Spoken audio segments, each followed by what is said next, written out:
What is up, guys? This is episode 8 of the TeamCole show. Episode 7. Rest in peace to it. Yeah, didn't go good. We know the raffle ticket that I done for the thing. Well, we done the podcast. But the noise from the tattoo and the tattoo guns and everything, yeah, it was just way too loud. All the audio was like corrupted. Like, there was nothing we could do. So rest in peace to episode 7. I do have all the video though that I'm gonna put in like a time lapse, and I may put it in the beginning of this with like some sad music and rest in peace and loving memory of episode 7. So that'll be pretty cool. Pretty cool. Okay, so guys, here with me I have MJ Thompson, cousin. Justin Banks, cousin. Yeah, I haven't done one of these in a minute, so I just really wanted to get together, and I'm just gonna throw random people together and do podcasts just to see different people's views and just shoot the shit and things like that. So, what's up, guys? What's going on, man? Chilling. Good day. You having a good day? So MJ wasn't supposed to even be on here. Can we add that? It was the last minute. It was the last minute. He wasn't even supposed to be on here. At first it was just Justin. I was like, I want to add a third because I got 3 mics now. So I feel like, especially when, that 4th mic comes in, we're going to have some really good debates, really cool talks and stuff, and get some females on here and pasteurize them. Not really. Not really. No, I just want to say this setup is you done a phenomenal job with the setup. Do you still have an Emory jersey? No, I don't actually. So I don't. I guess I wasn't good enough at Emory. They just didn't give me my jersey. Dang, that's a lie. That's a lie. Listen, his last game he had 20 tackles. Something slight. That's a lie. That's a lie. I'll never forget. I was like, it was slight. It was slight. I remember being there and I remember watching. I was thinking, God, he has a lot of tackles. I bet you he has at least 7. Because when you're watching, bro, you don't think about it. You're not. But I think what was crazy, I didn't even know how many tackles I had till the end of the game. One of my friends, his dad came up to me and he was like, "This was like the best game I've ever seen." He was like, "You know how many tackles you had?" I was like, "I have no idea." He's like, "You have 20 tackles today." I was like, I was standing there. Wow. That's how I knew. Yeah. Bro, when he said 20, I said, God, I thought he had 7. I thought he had 7. I had at least 7 though. You gotta get this, at least 7. Did you have a touchdown? No, I didn't have a Did you touchdown. have you had interception? I had so I had like 20 tackles, forced fumble, a fumble recovery, 3 PBUs. So, I had a pretty good game. A couple tackles for loss. Well, I mean, at least you got touchdowns. Yeah. And somehow I still didn't get ODAC Player of the Week. Only time I should have got one, Justin. I'm a little salty about that, but it's all right. Only time I should have ever got one, Justin. What? Justin decided to run past the line. Oh, you talking about in high school? You were wide open too. The thing was, I was thinking I should run this, but MJ's down there. I was like, let me give him a chance. Nobody was near me. I said, let me give him a chance. I tossed it up there. I just was past the line a little bit, but I gave you another shot at homemaker, but you bobbled the ball, but you ended up catching it anyways. I mean, I scored in number 33. I just tripped. I scored in that 33 jersey. Tied it out. Raise your hand if you scored a touchdown. Hey, in his defense, though, I will say this: like MJ was a hard worker. Like at the end of his career, I just think that was that the first time you ever played football. So like sophomore, junior, and senior year. Honestly, I think if you'd have played in Peanut, you would have understood the game better because definitely when you went off to college and you decided to walk on at UVA Wise, I did see like a different type of athleticism come out of you. And it's in your blood. Different. What was your mentality when you got there? Like, what was that thing that just made you just switch? Then it was just Was it like you just didn't have a choice? You just had. No, it was like everybody doubted. So like, I'll never forget. He did say some crap one time. Everybody was doubting me, and I was like, man, he said some crazy things. I hate all y'all. I'm gonna prove all y'all wrong. Listen, you know what he told me when I asked him? I said, "What's your goals in football?" You know what he said? Bro, I'm gonna put this out there too because I hope they see this. Listen, he said, "Let's not," because I didn't. He said, "I didn't." He didn't. He quit. He quit. But his first initial thing says, "Because I want to look at Jordan and Tyler and say, forget them. At least I didn't quit." And I was like, "Don't say that, Tyler. He smack you and you had to run to your mom's again." No, Different person. No, Tyler was a low-key. Tyler was a bully, bro. He's a bully. But, dude, he was really good. Him and Jordan both. They You know were what I'm really saying? good. Different positions, different bodies, but it was like they were good at what they did, bro. You didn't get to play with him, did you? You was in 8th grade. Yeah, I was in 8th grade there. You didn't get to either. I didn't move here until afterwards. Yeah, they were. Oh, so you never got to watch him play in person? Tyler was special. I only ever watched Tyler play in a basketball game. It was crazy watching him play, especially the only play we knew was defense too. His hands out of this world. It was fun to watch. And his crackbacks. Bro, can we just talk about, okay, so I'm not going to bring them up. I brought this up to your brother, and I just want to see if y'all recall this, and we're not going to say his name because I'm not trying to embarrass him, but y'all remember in practice when I already know when I was a crackback kid, you know, he literally told someone the other day, he was like, yeah, but he clipped me. That was a clean hit. Do you think it was from the concussion? It could have. It was a clean hit. It was a clean hit. That's all I'm going to say. It was a clean hit. Listen, he tells her, he's like, yeah, there was one time Chandler clipped me in practice. I'm thinking, bro. I remember Eric stopped running just to, oh my God. The sound of that hit was vicious though, honestly. It was loud. And I was like, I'm glad that wasn't me. I was about to say I never did anything like that in a game, but actually against Irvington, not anything to brag about, but we were on punt, bro. And I remember Dale made a move on a kid, and when the kid turned around, I took his soul. Bro, I thought I killed him as a sophomore. Other than that, it wasn't that like, I don't know, I just never got the opportunity to really smack nobody. I remember me and you was watching film with, the whole team was in there watching film. And who was we playing? Sullivan North? It was the time I got hurt, bro? No. It was when we were sitting there and it's like mid-play, you just see Kobe rocked.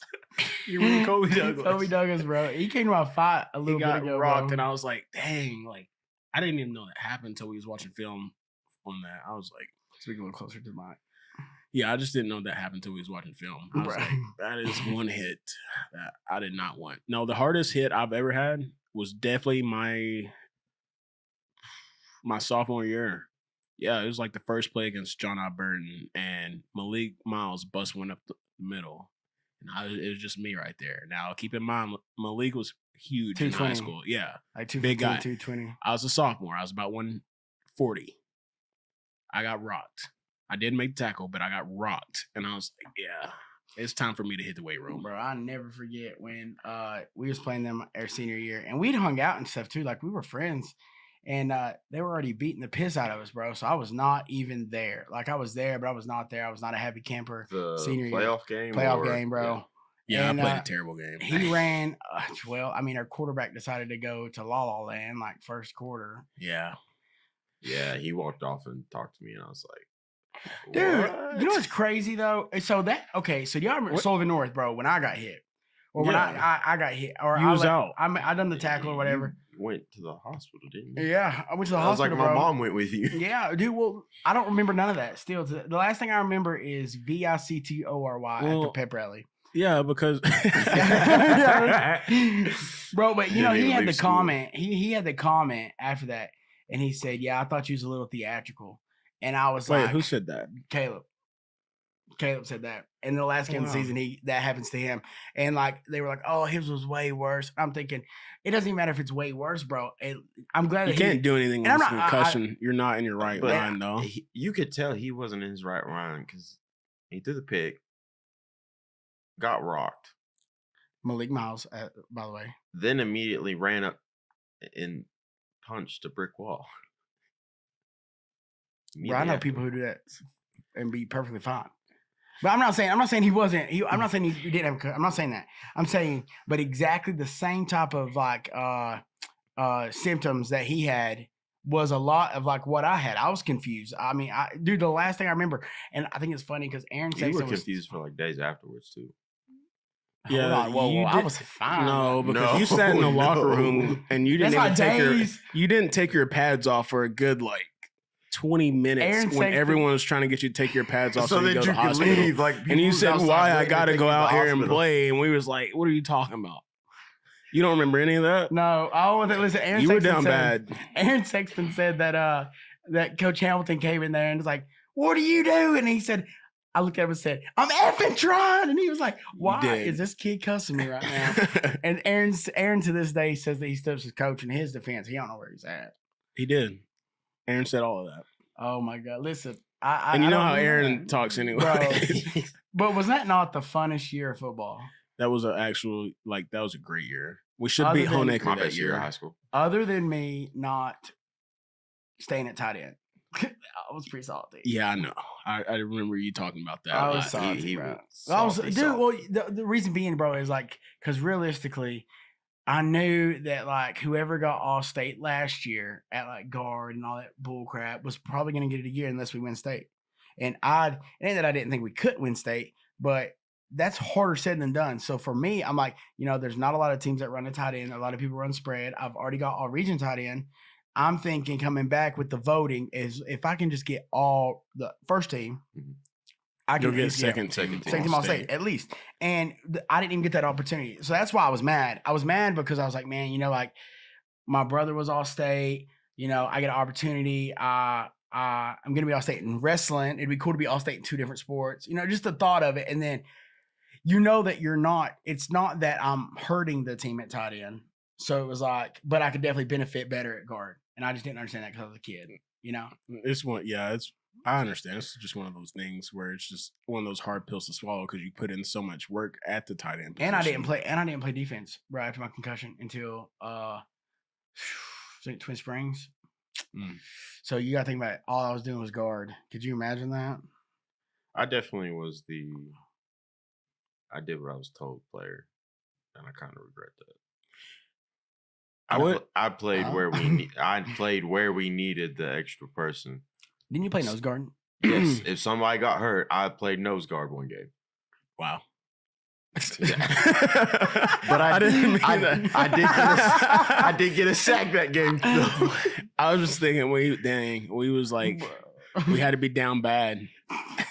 Because it's because at nose guard though, like there's other positions he could play like at linebacker or something, but nose guard. He's a dog. What? I did play linebacker though. Yo, that's what I'm saying. Like you move into nose guard. It's crazy. I was the better nose guard. Like we had a backup for me, but we didn't have a backup for the nose guard. Well, I think that's a lot of it with just being at a smaller school. We just don't have a lot of the second options in depth like that. So it's like you just got to fill in where someone else went out. Isn't it crazy to think, okay, so like, for example, how you just said, you're like, we're like a small school. We just don't have the depth. Ain't it crazy to think that like a school like Riverheads does?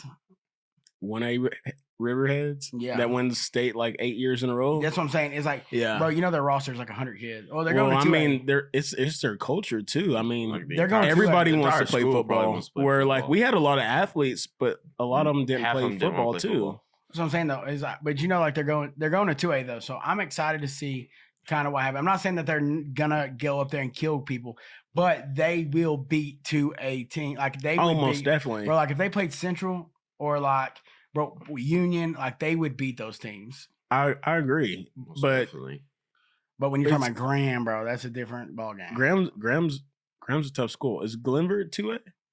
They are, bro, but they're not. But they're not the same Glenver Glenver that played Union. Or one state that you're in. No, they're not.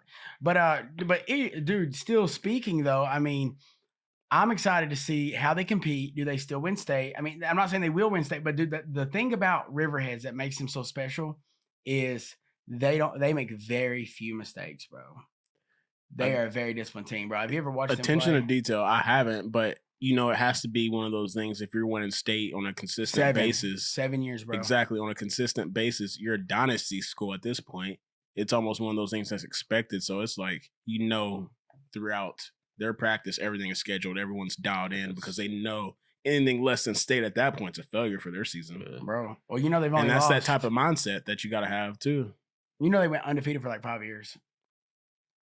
Beating that's like a phenomenal 3A, program. Beating 3A schools and everything, bro. And then they finally played like I want to say they played like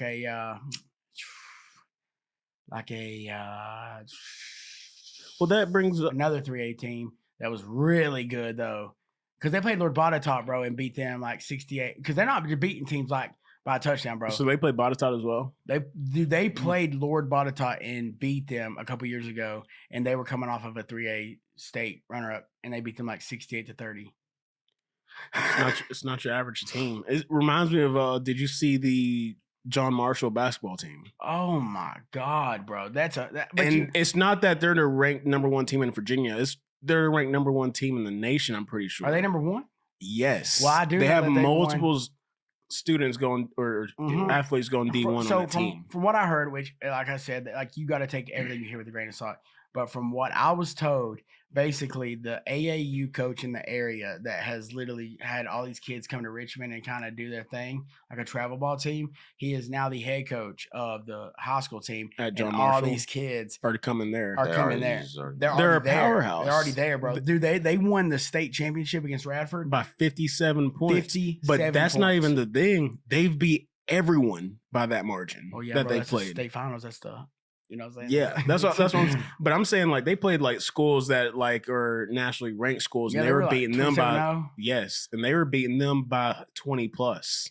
So it's like one of those things. It's like, why are you a 1A, 2A school? 2A school, bro. Well, let me tell you. You know what's crazy? So, talking about TeamCole Productions, bro. I was courtside at the VHSL state championships for basketball, doing stuff for Eastside girls, and I was like, you know what, it'd be cool to do, like, you know how Balls is Life, like Balls Life, bro. That is like kind of like what I was doing for Eastside.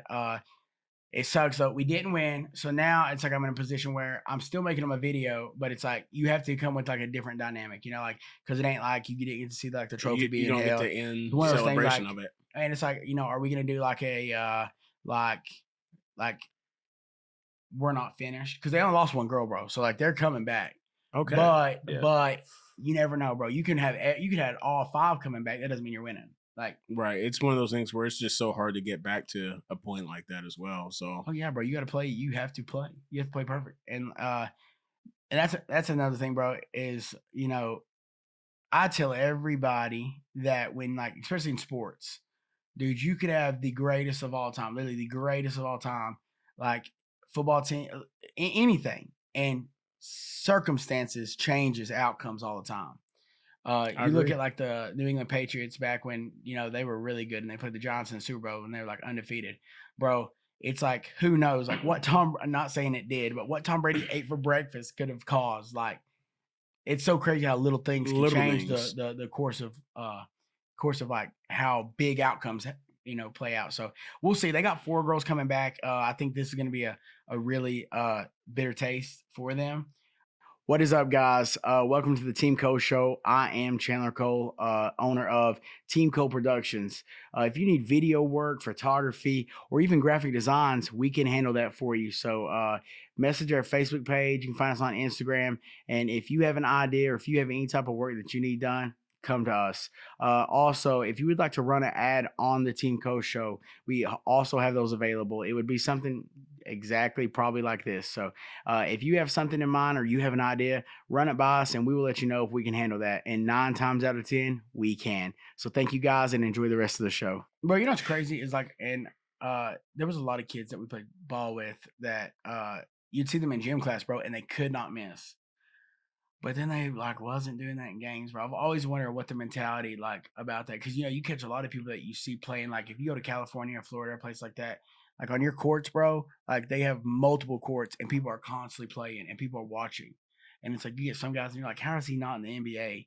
But then it's like, bro, you go back and you watch his high school games, bro, and he couldn't score to save his life. And it's like, it's times like that.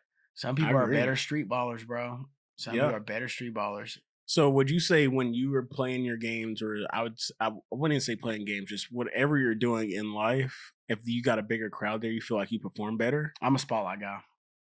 Bro, MJ, what about you? For me, I feel like it really didn't matter. Because, like, I would zone out in it. So you just it was just like people watching wasn't even a factor to me. You really just didn't notice them most of the time. I know. I feel that. No, I noticed them. I like it.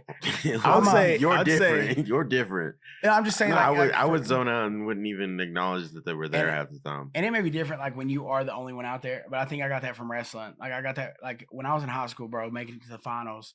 Because like I'm not bragging, but like I got to wrestle for first and second place a lot. Right. And it was like, bro, when I could wrestle a very close match against a decent, like mediocre kid, a very close match, win the semifinals, but wrestle in the finals and turn it up.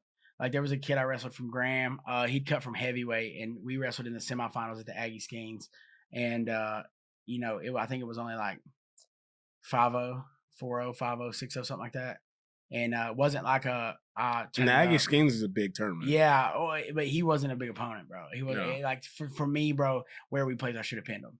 So, but I wrestled a guy named Jacob Plaster in the finals, and bro, it's super close to the third period. But I was like, yo, this is where I'm gonna rack these points up, take risk. If you're greater the risk, greater the reward, bro. I racked up. I think the score was 1-1. The final score was 8-3 in the last minute, bro. I scored 7 on it. I scored 7 points like this, back to back to back, like it was nothing. And just wrestling like that in the finals, it was like that's when the pressure's on you, and I love that feeling. And I think that's why in wrestling you only get that feeling when you're in the finals. Mm-hmm. I get that every single fight. See, because no matter if you're good or not, like, you get those eyes those eyes are on you to where it's just like. Yeah, so it's like all on you. bro. You know everybody's watching you. But I don't put on a show. But at the same time, I don't see them. So right. It's like when I go out there, bro, it's like I am on. You're locked in on your opponent. I'm on demon time, and by the way, hold on, let me go ahead. I'm on demon time. So let's look up the Urban Dictionary because, bro, I looked this up the other day, bro, and it made me upside. Oh, it made me very upset. Demon time. So. For you guys that don't know what demon time means, let me see meaning. Yeah. So it's called demon time. So for the smiling purple devils emoji, often associated with it, virtual strip clubs popping up across late night Instagram lives. Okay, that's not my demon time. Okay. What's your definition of demon time? My demon time is just bad intentions, bro. Oh. You know what I'm saying? So like when I say that, like, so the Urban Dictionary needs to fix that. Nothing good's gonna come up this time. It's not, bro. Now. So in this time period, nothing good is coming. I don't have good intentions, bro. These like, are you know what I'm saying? Like afterthoughts. If the devil's knocking on your door, if you already messing. And the way I look at this, like I've always said this too, like if you already messing up, bro, that you're doing the work for the devil. It's when you're doing good. It's when you're doing good that the devil's coming for you, bro. So like I look at it kind of like that. Like if I'm on demon time, bro, it's like in this moment, bro, I only see violence. I only want chaos out of this. So I like that. But that's how I got that from wrestling too. Like when I wrestled UVA was probably the best ovation I ever had, bro. Like with people coming and watching me for my region finals match when I remember wrestled Blake Steele. Yep. That year he got a lot better and a lot stronger. So Blake was a good guy. Yeah, he was a good guy. Dude, I love Blake. He hits. He's a good guy. I see him sharing my stuff sometimes and comment, and then like, dude, he was like my ultimate opponent through high school. Like he, like, no joke. It was like we competed against each other in football, track. We both ran the 400. Yep. We both threw against each other. We wrestled against each other. My sophomore or my junior and senior year, and he got a lot better senior year. And I remember I beat him at districts 1-0, and it was just in St. Paul. It wasn't a big deal. Bro, when we got to UVA Wise, we was both in the region finals. Like in my mind, I was thinking like I got to turn up. My grandma was there. It was the first match she ever watched me wrestle. Only match she ever watched me wrestle. And dude, I just remember beating him like 10-0, and like the match getting stopped like 10 times for his busted nose. And I'm just like, bro, I'm on demon. I remember that. I remember Chandler won. He took his shoulder brace off, threw it up. No, headgear. Yeah, your headgear. My headgear, bro. I still got that video. It's on YouTube. Threw it up in the stands. I was a diva. Dude, I was talking to a kid today in practice about just being theatrical. Honestly, it's just falling in love with your sport, though. That's really it is, showing that emotion. There's nothing wrong with it. Well, I was super happy, bro. You were like that all the time, though. For everything, bro. I was theatrical. Like everything. I'm a diva. I ain't like that anymore, though, bro. I think that come with growing up, bro. I realized, like for me now, the one thing that I was talking to a kid about this today in practice. I call him a kid. He's 21. but he's just now starting his career. And his last 2 fights, like he got face to face with a guy, squared up with him. Well, after they got done facing off, he grabbed the kid by the head, and the kid just looked at him and he kissed him on the forehead. So it was like a weird, like a disrespectful thing. But everybody laughed. It was funny. Well, he went, so he squared off with the dude at his last face off, and he put his fist in his face. Well, that other kid put his fist in his face, and he smacks his hand. They're like, oh, calm down, calm down, calm down.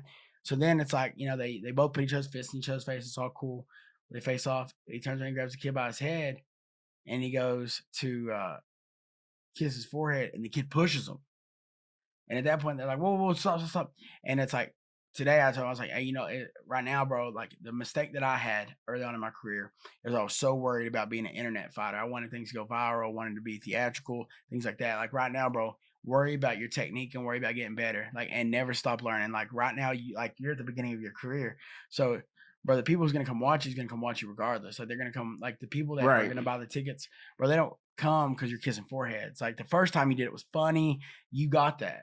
But now it's like, bro, right now, just you need to just focus on the right things, bro. And not because like those things ain't funny, they're cool. But if you're getting pay-per-view buys, that's one thing. If you're getting paid for the pay-per-view buys, that's a thing. But you've already sold the tickets. Like you're not gonna sell any more tickets than you already sold. So I told him, like, worry about getting better, bro. Like the little things, putting your energy. So what we was talking about earlier at the thing is like when you put your energy toward like something, it's like that's what you need to worry about, and that's where you'll grow at. If you want to be theatrical, bro, like if you put your energy toward that, you'll be the funniest fighter on the planet. But funny fighters don't get signed in the UFC if they're not good. If they're good, they're good. If they're good, they'll be in the UFC. So, and that's in any sport though. That really is. I mean, you gotta, like in football, dude. I feel like with y'all, it's like getting stronger, faster, learning the game. That's a part of it. But if you don't put your energy toward it, there's a lot of kids that go to college and worry about partying, bro. And I think that was like one of the biggest things for me. Why, like at my time at Emory, I had a successful career is because like when I first got there was a lot of kids just naturally more gifted than I was for sure. But me, I was never someone who just wanted to sit on the bench or, just want to sit on the sidelines or anything like that. So it's like I knew that, I had talent, but it's like one of those things where like I actually had to put a lot more work in.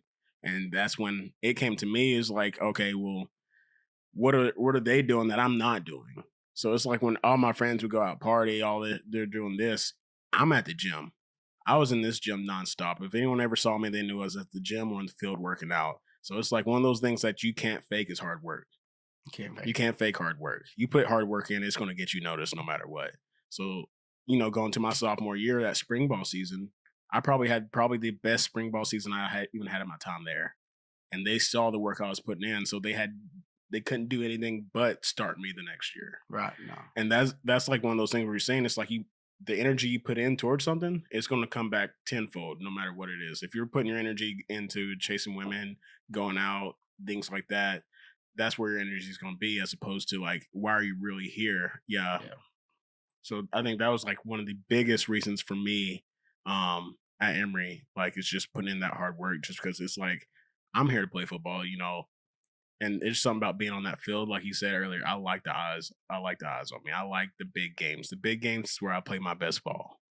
So it's a big money player. Exactly. Big money player.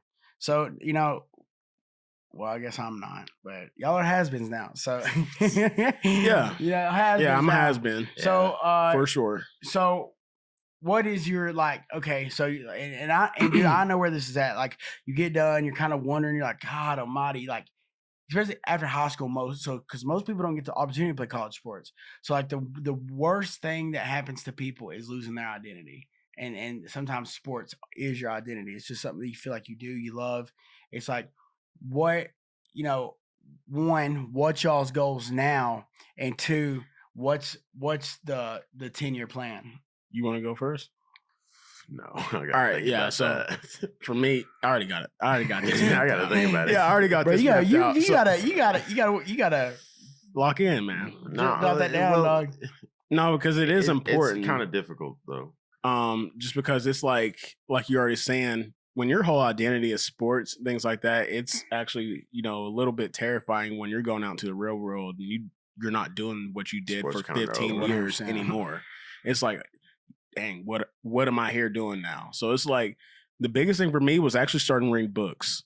Starting to read books, get your mind right, get your mind in the good mindset just to grow as a person. Because like, yeah, you're gonna want to go out, you're gonna want to have fun, you're gonna want to party. These things, like, you don't have school holding you back anymore, things like that. You can actually do what you want when you want, but it's like you're putting a lot of your energy in the time that you need to be right now, setting up your future into going out and having fun and things like that. So me, it started with reading books. So I was just reading like The Compound Effect, The Happiness Advantage, 7 habits of highly successful people. So it's like those things that change your mindset and get you into a mindset where it's like, hey, I need to come out here, sacrifice my 20s where all my friends are living in the moment now. So like when I'm getting 30, 40 years old, I'm not having to go to work to answer anybody every day. That's like one of my biggest pet peeves is me having a boss. Like I've never been someone who just likes to be told what to do. So it's like, how are you going to fix that and what steps are you taking? So that's one of my things where it's like, all right, this is what I need to do, like, to be able to retire by 40 years old, no matter what it is. Yeah, everybody wants to be out here. They want to be the man. They want to do this. It's like, I don't really care. A lot of these things that are materialistic, I don't care about those either. Like, I don't care how I come across, how I look to anyone at the moment. I just know during my life, I'm not going to be working until I'm 60. I'm not going to be old and still have to work. I know I'm going to be able to live my best life. I know my kids are going to be set for life. Everybody eat. Everybody's got to eat. And it's like, yeah, someone in your family has to be that one to break the trend. You got to be that one. And it's like me and my brother, we talk about this all the day. Like, we're going to be the ones that just set that trend for when it's later on. Our kids don't have to worry about, any of the things that we had to worry about growing up. Right. Because like, as you know, we, especially here in Wise County, we've had hard lives. It's like the strikes have been against us our entire life, but it's like you got to keep moving forward with those things. So I think books, just reading, was the biggest thing that just changed my mindset. I won't say it on here, but the compliment that you gave me on the phone the other day was probably one of the best compliments I ever had. You know what I'm talking about? Yeah. That was probably one of the best compliments I ever had. So I appreciate that. No We'll keep that. I'm not trying to get, say that, but like, I do appreciate that. I'll tell you off air. I'll tell you. But yeah, Let's keep the secrets from MJ. MJ gets salty, bro. I understand because you can't. Yeah, because you can't say it. You can't right. say that, you bro. Can't yeah. say that right now. But no, man, and that's kind of like where I was, bro. So a lot of people haven't. How do I put this? Like the job, like at the prison, bro. Like it's a career, right? Like I was in a career, had all the benefits, all that stuff, bro. And it was good. Like when you're sick and you want to go to the doctor and only pay copay, because I ain't trying to rack up my debt. But dude, the biggest thing that really like killed me, bro, was I had a lot of good supervisors, but I had a lot of jacked up supervisors that like literally just like you knew they didn't live by the moral code of just like how to be a good human. And a lot of people get up there and I'm gonna be real. A lot of the people that work up there are nerds, and they've probably been bullied in school. They never was a leader, never played sports, nothing. And it's like then all of a sudden they're in that role. They're in that role of like telling people what to do and stuff. And then the authority gets to their head and a little power trip. Oh, bro, listen, this is no joke. And I was sitting here thinking, like, are you out your mind? Like on some stuff. Like I was on some like, bro, had me going crazy because I was going through a lot, and I was talking to one of my supervisors, and I just asked, and I said this on a past episode too, but I asked for some help, because I was having some dreams and like was really like mentally just exhausted, man. And Right. I reached out and asked for help. And the exact words that came from my supervisor's mouth was, "Oh, you're just doing that so you don't have to go to Augusta, which is a really bad prison that no one wants to go work at." So I was like, "Yeah, screw it. Sign me up next week. If that helps me get help, then that's what I want. Like, if that's the only way y'all gonna help me." And it's crazy I even had to think like that. You know what I'm saying? It is. That's a toxic way of thinking. So I was like, let me go. That just seems like a toxic environment. Oh my to be God, because it's like they're going to sit there and gaslight you on that too, bro. That's definitely. Oh, if y'all think that's toxic, wait till you hear how this finishes. So I go to Augusta and I come back and I literally ask all my supervisors. Well, I'm not gonna say all of them because I'm not trying to, but I asked some of them, and I say, I'm back from Augusta. Like, how can I go about getting help. This one guy goes, man, I don't know. Back when I was coming up, like we didn't do the whole therapy thing. Like, we were brought up that you're not allowed to talk to no one. And then, bro, hold on, because I know you're gonna want to answer this, but I'm gonna tell you another thing.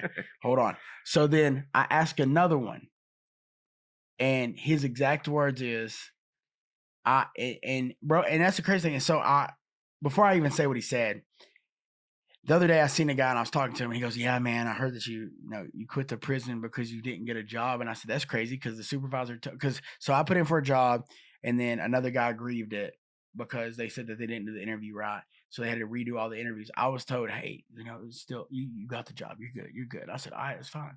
Because I was doing it for like a 5 and 2 gig. It's like more of like a, you work during the week, you're off on the weekends. Real great gig, for real. 8:30 to 3:30, perfect gig. And they told me that I had it. They told me that I was already gonna have it. But then they turned around and I literally asked for help, and my supervisor looked at me and said, I don't know how to get help. I've never been a pussy.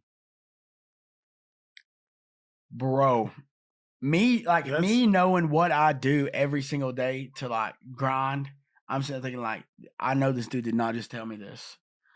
Like, for someone whose whole point is like to not be that. Like, dude, I was just, oh, bro, runs over me.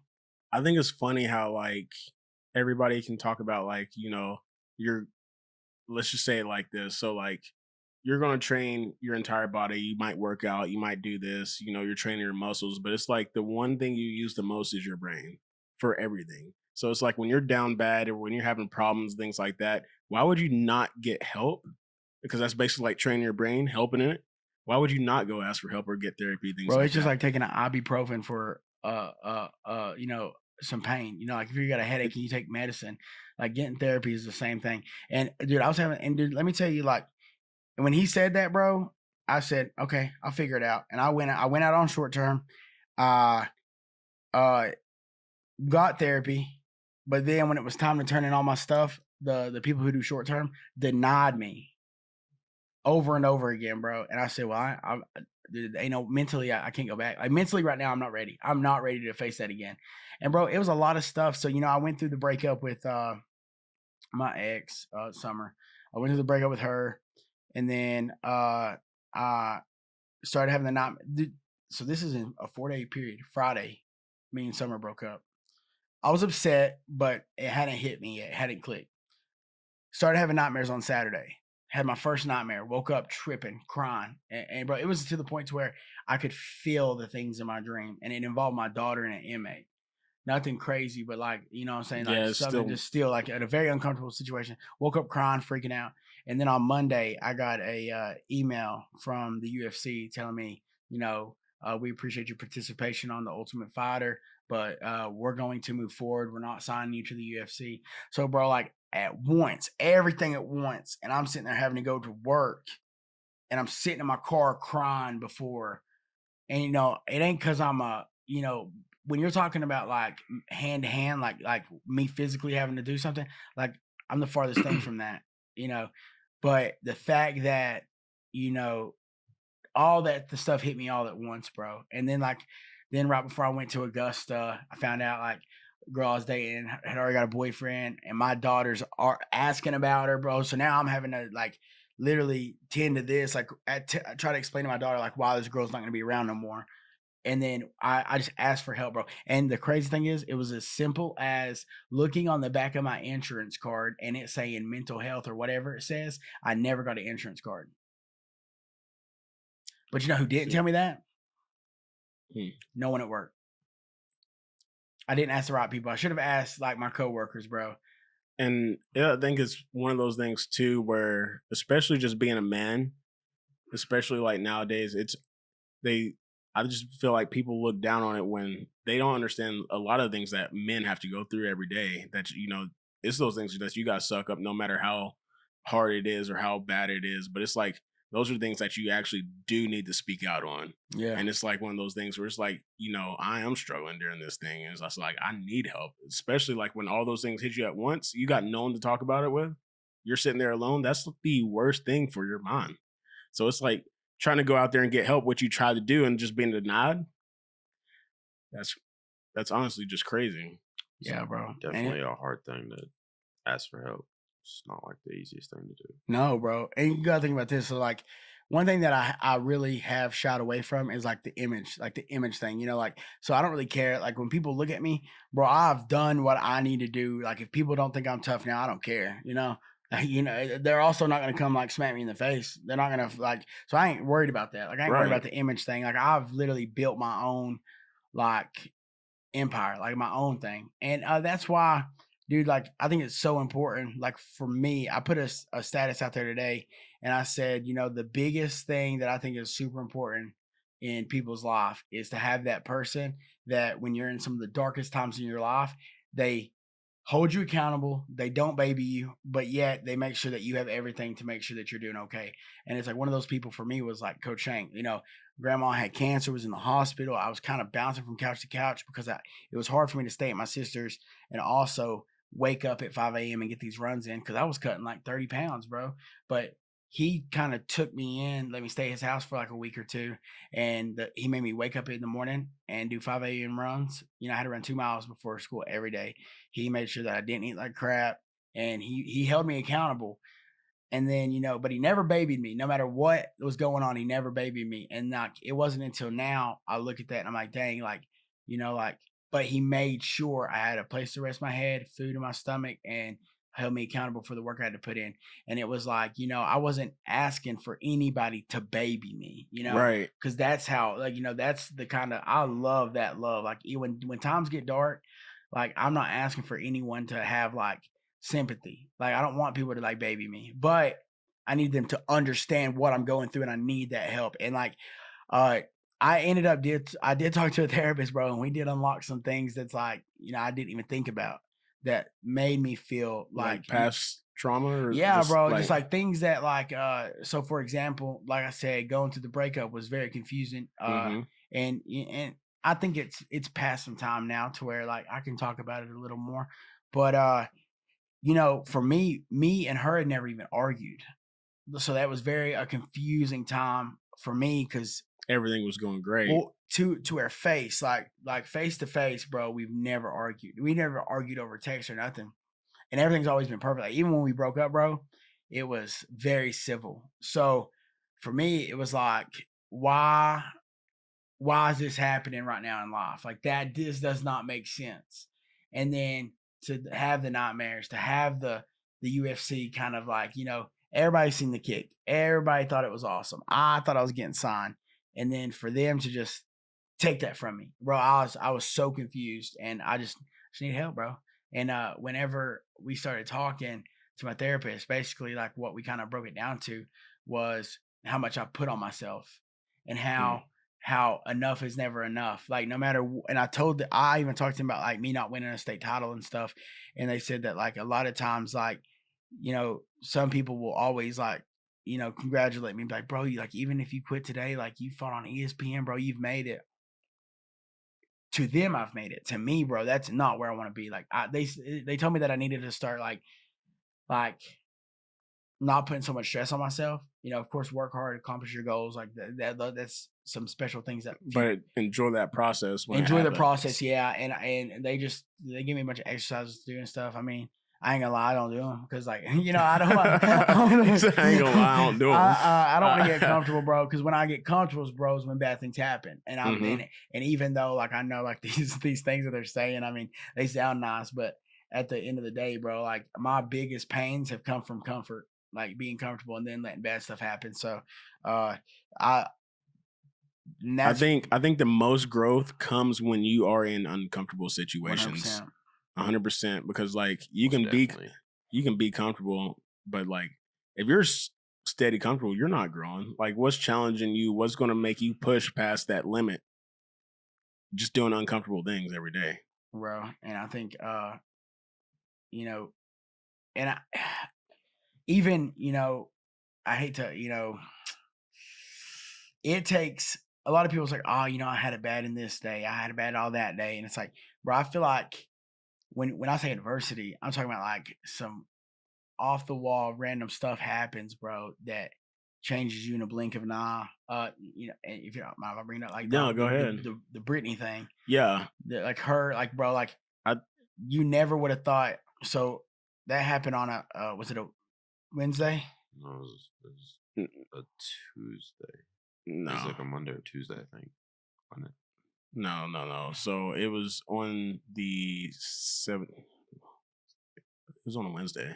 Wednesday. See, Yeah. I DJ'd a party that night. It was a Wednesday. So like, you know, a Wednesday, bro, like in your mind, it's like you don't think that your little sister's not gonna be here by the weekend. And like I feel like when some stuff like that happens, bro, it changes you. What was crazy is so it was right at the end of my junior year of football. So it was like right in November. We just finished like our last game, maybe like a week before.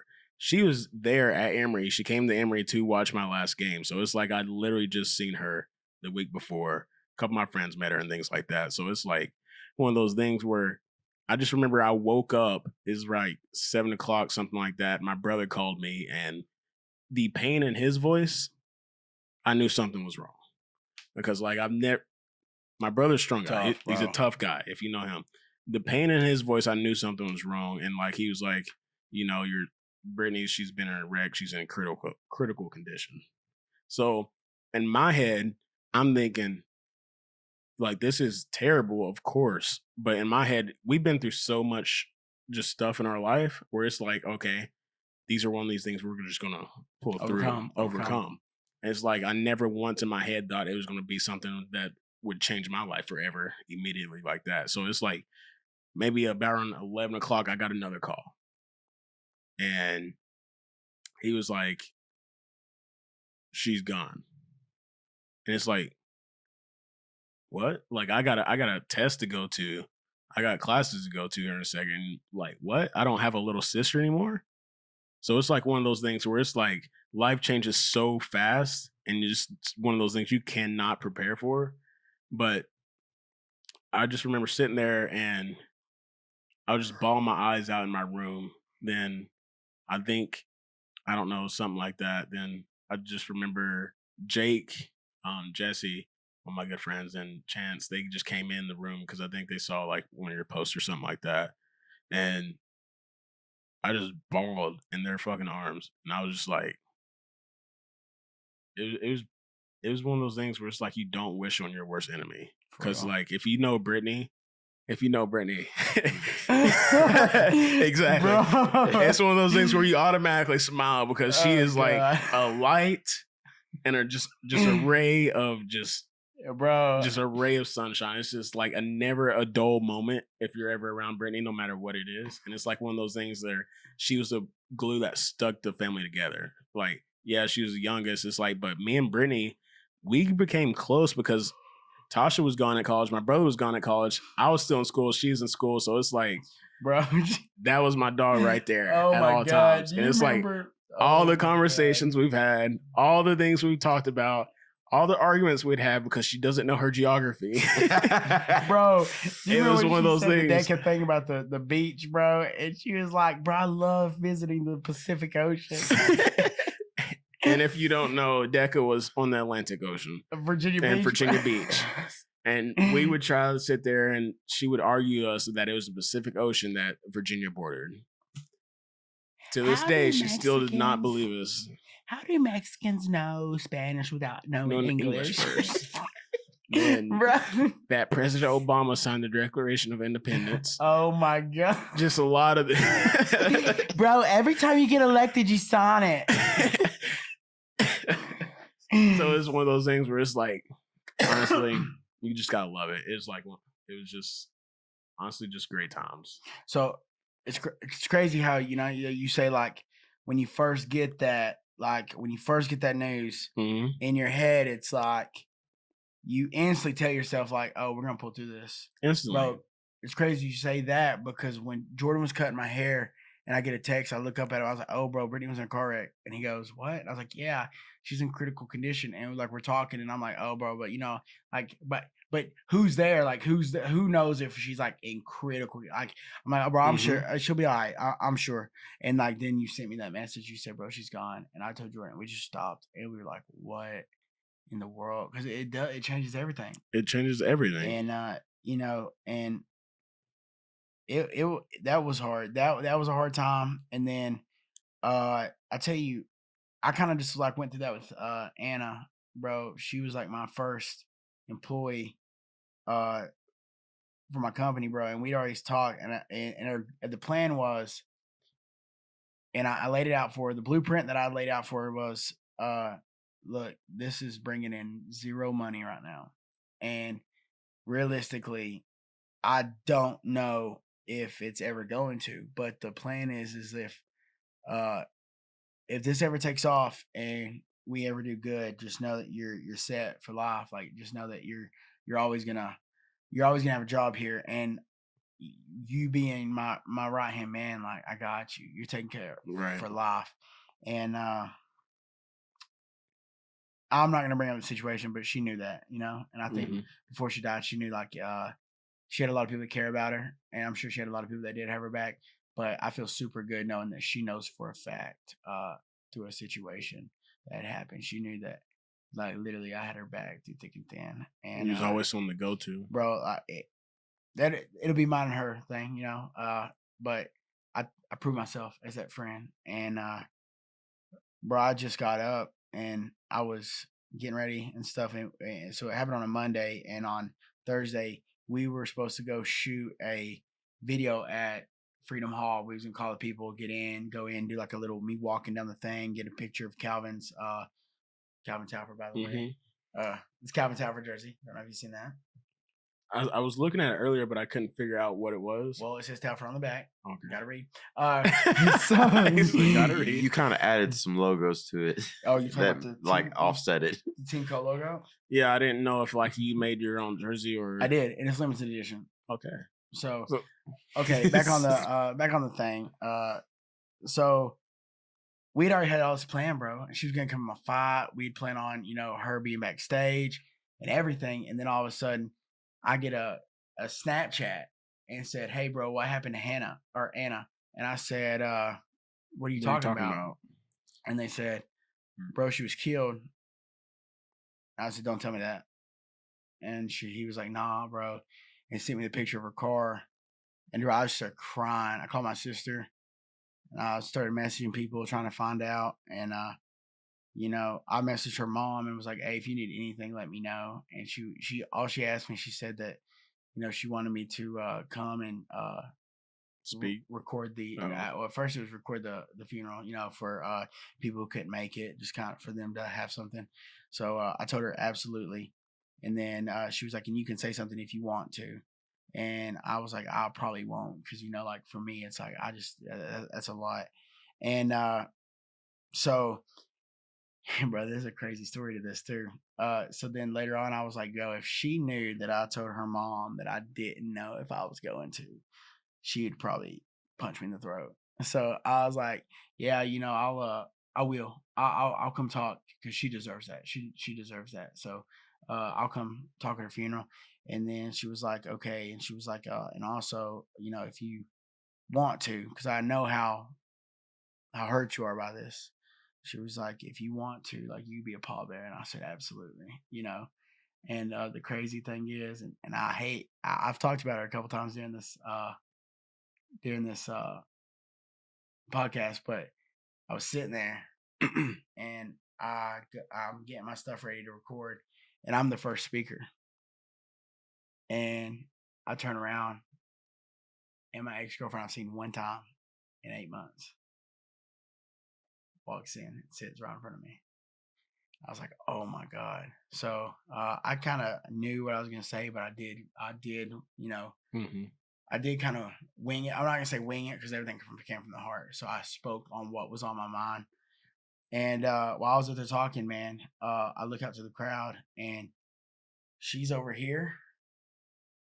And then, I don't even know how I should say this, but the guy was over here, and then Anna was right here, and I was just thinking about all the things that has shifted my life in the last 3 years, bro. Because especially with y'all know how stupid I was before the baby mama thing, and just that really me kind of losing my family. That was there. Me going to the Ultimate Fighter, feeling like I finally had that one person. She was there, and then me losing someone that after I've closed my circle, made my circle smaller, someone within my circle passed away. And that was like the three things that's really hitting like the last couple of years, bro. And like to know that they were all in one that little situation, bro. But I said exactly, I said I left like some advice to everybody, and I said, listen, don't leave.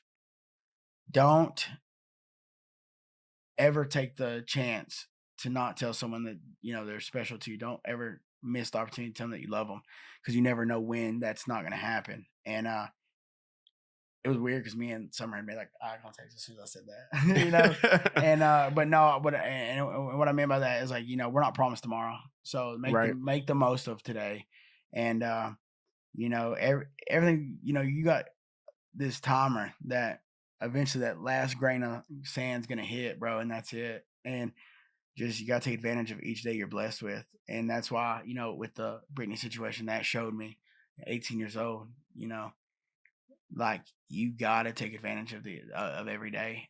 No, most definitely. I just think it's pretty much you just hit the nail on the head with it. Like you're not promised tomorrow. I feel like I'm super close to this mic. I feel like you're not. I feel like you're definitely like moving away from it. I feel like every time. I feel like I can hear you in there, and I hate because we just killed the marriage, bro. But I feel like I can hear you in here, bro. And I hear myself better than I hear y'all. Well, okay, that could be just because you're talking. No, bro, because I can see it, bro. I'll let you hear these later. Okay. Well, I don't even know what I was about to say anymore, honestly. Oh my god, I feel like a dick now. It's like I was saying, Yeah, no, he was saying like you gotta pretty much treat each day, each moment, one of those things, especially with the people that you love, no matter if you're on good terms, if you're on bad terms, no matter what it is. Especially if you've ever opened your heart to someone, you've loved someone, I think it's one of those things where you want to try to leave all those relationships on a good note.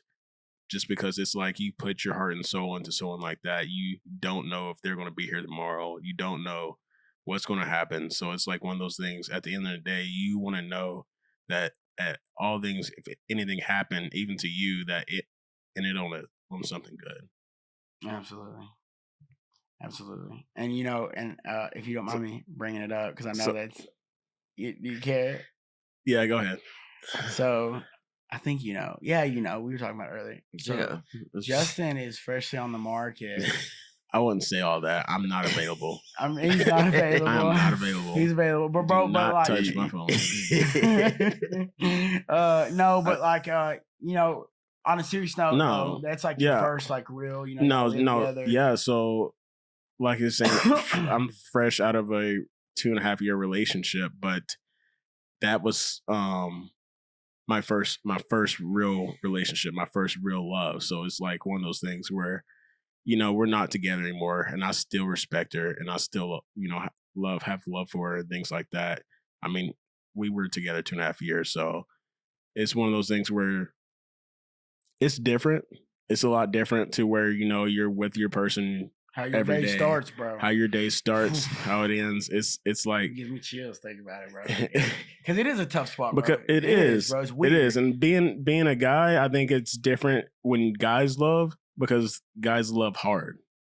I'd say like, yeah, I know, like even like within our relationship, I know we talked earlier about it. Like there's definitely some stupid things I've done early on in our relationship, but it's like being able to grow from those things. And then being able to see like what you really want from it, what the life you really want from it, I think just helped me grow as a person as well. But when those things aren't there anymore, I think that's when you just realize like, hey, like you was really with this person every single day for multiple times, all day for years.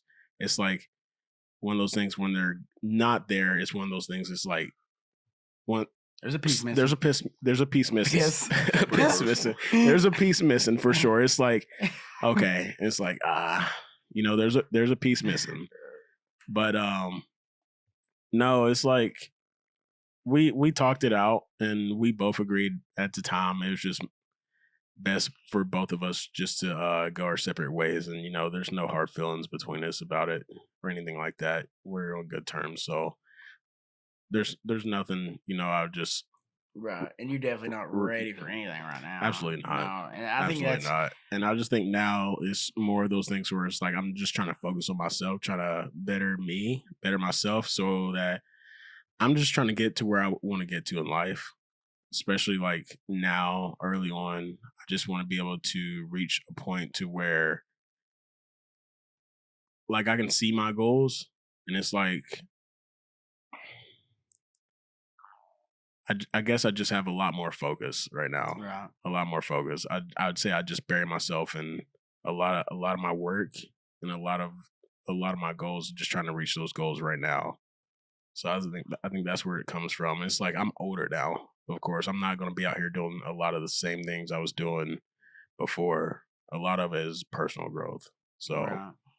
Yeah, dude. I think and it's weird, bro, because like there's only I've not you've not dated a lot less than I have, but like for me, I've only had 5 girlfriends, bro, and like it's weird because it's like I'd say 2 of them I really like I care about. I didn't really care, like 2 of them was just like a fun thing, but 3 of them like was like actually like 3 of them was like relationships, and then one I guess it was just the moment of when we dated, bro, and bro, you always do have like some type of love for them, and no, most definitely. and like for example, and this is a blast from the past, but even Hannah, bro, like she's happily married with kids and stuff now, and it's like I really be rooting for her success, dude. Like, and we don't talk, of course. Right.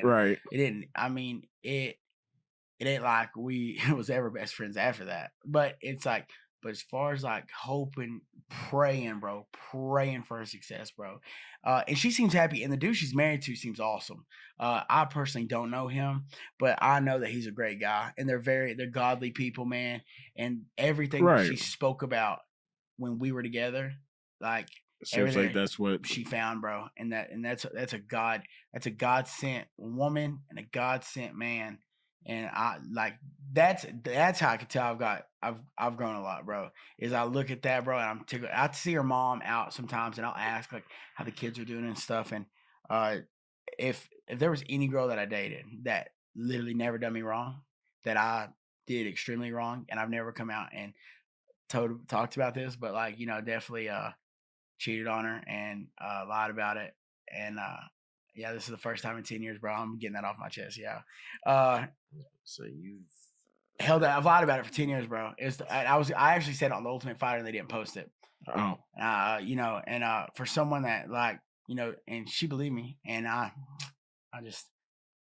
lied. I told myself I'd lie till I die, bro. But it's one of those things where it's like I'm at a point in my life where I'm tired of lying. And, right.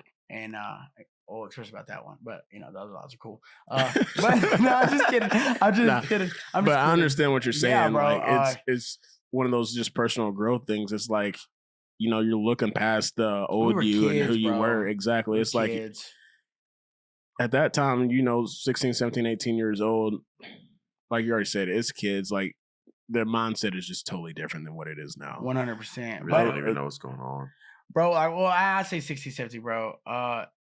18, I didn't know, so I was just throwing some numbers out there. Well, it's like I didn't really grow up until like 26, 25, 26. Like really like get my stuff together. So that's why I like my baby mama, like that relationship hurt really bad because I brought another human in this world. And when that happens, bro, you sign a contract with life saying, I'm gonna make sure that she's that's taken my human. Care of. And dude, my baby mama to this day, bro, knows that like if she needs anything, bro, I'm here. She doesn't call me often, but like when she does call me, bro, she is like my best friend. She won't come out and say that, but I know I'm her best friend too. And she has a great boyfriend too, bro. Rooting for her too. Summer's a little fresh. I ain't gonna say like me and her boyfriend's cool, but I root for her, bro. I root for her success and everything in that house. We could just what? I mean, I'm just being, bro. I don't care. I'm on demon time. No, I think I really do sit. So I got a question. So if you're looking back on things now, what would you tell, your former self, who's about to get in a relationship, things like that? What would you say, like, the biggest things you learned from your relationships, things that you could change or, like, worked on yourself since then? What age? You said what age? Yeah. Let's just go back into 18-year-old Chandler. High school Chandler. Just because in high school, you're not seeing things how you're seeing them now. You're only moving in the moment. Okay, the best advice I have for myself is this probably isn't going to last forever. But even though when it's done, make sure that you can still look yourself in the mirror and not be embarrassed by the guy you are. I like that. Not be embarrassed, I like that. The one thing the one thing I've always regretted was lying to her. I always hated myself for that. And like I said, bro, you're talking about 10 years. And like, dude, like back in 2017, I had the opportunity, bro, to tell her. And I was at the gym and she asked me. And I lied about it. And I thought that was one of those things where it's like there was no reason to at the time. We joked about it on the Ultimate Fighter, bro. And I said it was my curse. You ever think that she ultimately knew she was just waiting on you to tell her the truth? I don't even think it's that, bro. I think it's that she knew, but she didn't. Whatever I said, bro, she was going to ride with me. And I would always, a very narcissistic person, bro. I've always been like that in relationships. Like I've always tried to like get my way no matter what. So it's like we had a talk one time and she was like, even if you cheated on me, there's no way I could ever leave you because I love you. So I ran with that. So like when we were talking one time, she was like, did you cheat on me? And I said no. And then I remember repeating back to her, well, even if I did cheat on you, why wouldn't I tell you the truth? I know you're not going to leave me. Like you've already told me that. Like why wouldn't I tell you?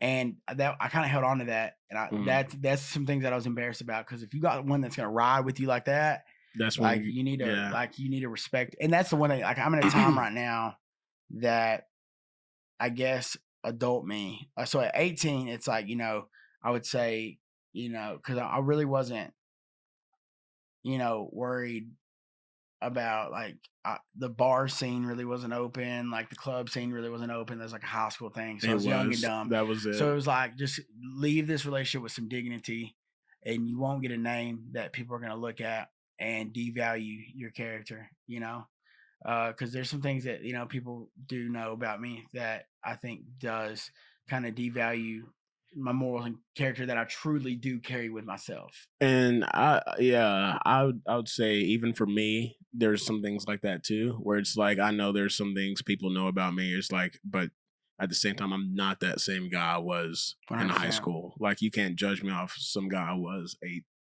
8-9 years ago. I know. Do you not remember when I put on Facebook that I wish I was like you and I had all the women? Now that's I'll tell MJ. you what. That's MJ now. No, I wish I was MJ because he would get all the girls. Remember all the girls was on his Snapchat earlier? He did have a lot of girls on his Snapchat. Why are y'all over here lying? Dude, this man get more girls than anybody. You showed me. You showed me pictures. You showed me pictures, remember? Nah, MJ, I guess I hate you. Bro, I wouldn't say all that, dude. But yeah, crazy though, weren't they? Nah, I'm just playing. I'm just playing. Nah, but I used to joke with Justin all the time. No, and actually there was girls that would call me out when they'd see me outside, or me and Chandler would be out to eat at Applebee's, and they'd call me out about it. And those were things that were that wasn't true, by the way. All right, I'm not going to sit here and lie like you just said. Some of them were true. some of them was true. But in my defense, I was never in a relationship in high school. Never. And that's that dude. And that's the thing. Like, that's how I knew like this last one. That's why I've talked to you a little bit. My boy over here has now become a Rodway fan. Huge Rodway fan. Hits. And I guess MJ. A lot of things can be relatable. Boy, I don't know if you know how to love. That's the thing. I don't know if this man knows how to love. I don't think he's reached that point. I think he's. I've been. What? You are been an extremely. Bro, this is a PG-13 show, bro. You been watching extremely. Your mouth, boy. I don't know. Active. Yo, you just been active. Might watch this, bro. No, you just been active. Your mama might watch this, bro. His mama watching, bro. Anytime I get close to being in a relationship, it just doesn't push away. Is it that you push away or that they push away? Because I feel like I push away. you 100% push away. That. I will not deny that. I definitely commitment is one of those things that you're not going to do right now. It's not a thing I lean towards, but whenever I am leaning towards it, it's just a very toxic. Does thing your friends, trying to go into. your female friends, know this, or is this the first time that they're hearing this? No. You let things known from the start. Yeah. Okay, so you're completely transparent from the start. So you let them know how it's going to happen and what's going to go down. Like that's fine. I'm trying to figure out the shit going on in my own head half the time that I can't control. So, bro, you know what's crazy? I get that. I'm not trying to add another person into that. No, it's a lot. It's a lot. Bro. I get that, bro. Because, like, for example, I was talking earlier, like, in order for me to be with someone, they have to understand how my brain works, you know, and they have to understand, like I do a lot of stuff out of pure, like, stubbornness. Like, my training, my schedule, and everything's out of stubbornness because of things that, like, I've never been around, things I want to experience that I wasn't blessed enough to, you know, have. And I really am stubborn as Cameras man's falling asleep. You better pipe up over there. I've been yawning too. Hey, shout out to Colton Klein. It's early. Yeah, we're doing this podcast at 2 a.m. on a Saturday. I gotta work at 1. 1 o'clock in the day? Yeah. Bro, you are fine. What time is it? I sleep 8 hours. What time is it? Oh, it's 4:02. I sleep 8 hours. That's impressive. But I think you get the. I think at nights where you know you. Most of the time, like, I'm not gonna lie. It's 5 o'clock in the morning. I wake up and I have to clock in to work at 8:30. I don't think I fell asleep before 3 a.m. this entire week. Before what? 3 a.m. this entire week, and I gotta be up at. I've been having early, but I think it's one of those things where it's. Yeah, bro. You be up thinking, bro. Yeah, even though you're there with your thoughts a lot, and it's one of those things that just keep your mind running. And I ain't trying to, like I said, have you talk about anything that you don't want to talk about. Too. But it's like, for example, like right now, you are going through like a huge change, bro. And it's like realistically, like y'all both have, you know, the civil thing, like, because I love Lauren to death, bro. Like I thought she was cool, but both of y'all kind of have outgrown each other, I guess. Y'all both kind of like in a sense, just on two different just going 2 different ways. Yeah. And you know, I know for a fact that you got nothing but love for her. But absolutely. And I think that's a little hard too, bro. You know, like I think when you do end on good terms, it sucks because you want to see them happy, but you also, in a way, and I'm not saying that you're like this, I'm saying how I am. I definitely did not anytime soon after I broke up with after me and Summer broke up. Like I didn't want to see her happy with someone else. And when I seen that, bro, it just made me think like, how could you move on this fast? And I'm not saying you're there. You're probably not there. But at the same time, it's like when you're laying in bed and you're like, dang, like I'm so used to be her being, because Summer would come see me in the morning times. So like for me, bro, it was like I was so used to me getting woke up or something and her like, you know, coming and telling me all about like the day she had ahead of her and us talking about dreams and goals and stuff like that. And it's like the really, really good times is what you're going to be thinking about at 3 a.m. And like, I don't know if you're there or not, but definitely like that's where my brain was. And but you grow from that, bro. You do. And I think like a lot of things is like I learned from a lot of my mistakes in a relationship too, that like there's just some things at the beginning of a relationship where, you know, I'm not proud of course, but it's like one of those things you just grow up and you just learn to realize. And it's like one of those things you just accept too. And it's like we both just took a step back and we both just had some things that we needed to work on. So right now that's all I'm just focused on. Right. I guess and the next question is like, so for me, and I know you have a completely different outlook on this right now, and I don't know what yours is. Like for me, I'm in a time in my life where like I would like, so I have people that do message me, of course, but my number one goal is like I'm trying to look for like a wife. You know what I'm saying? Because I'm 28. Okay, so that's what we're talking about. I'm 28. I was like, why am I getting called out? Because you ain't looking for a wife, bro. I've seen your Snapchat. So I'm gonna need you to quit talking like that. So like y'all ain't seen my Snapchat. Talking to Mike, please. You have not seen my Snapchat. Quit coming at me like that. All right, show the camera your Snapchat. He got quiet real quick. So, he's going to start deleting stuff. Watch him. Hey, can we get a focus on this? And he's going to get a focus on this. No. What's wrong? What's wrong? Okay, so back to what I was saying. For me, like right now, I'm you're saying you're looking for marriage. I am. Yeah. I would love to find my wife. I really would.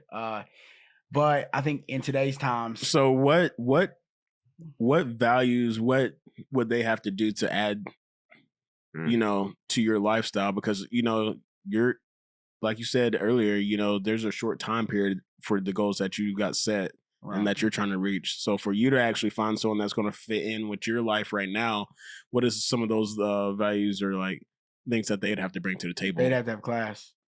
Now, when you say class, what do you mean? Class. So don't just say it for again. Me, bro, no, I just feel like and a lot of people are gonna disagree with me, and that's fine. But I think like when you move a certain way, people expect certain things from you. Absolutely. And I think like when you advertise yourself or hold yourself to a higher standard, I would rather have good example. So if you go outside right now, what's the chances that you'll see a Toyota Camry? I mean, it's pretty high 100%. chance. High chance, right? Yeah. Like anybody can drive a Toyota Camry. It's a pretty normal. And it's because like literally like even like say like if I went and took a picture of a highway, right? And everything that like comes through that picture is like just everyday cars.